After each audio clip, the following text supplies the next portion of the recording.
You ask Tiger to solve. This deals with linear equations with one unknown. The final result is q equals -1. Let's solve it step by step. Group all q terms on the left side of the equation. Add q to both sides. Group like terms. Simplify the arithmetic.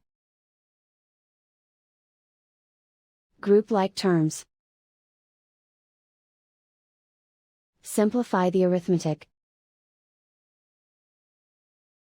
Group all constants on the right side of the equation. Subtract 8 from both sides. Simplify the arithmetic.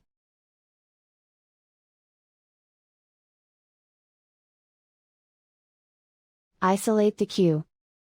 Divide both sides by -2. Cancel out the negatives.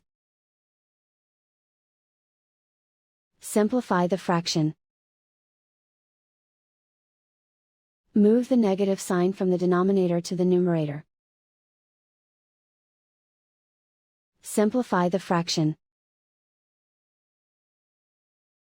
And so the final result is q equals -1.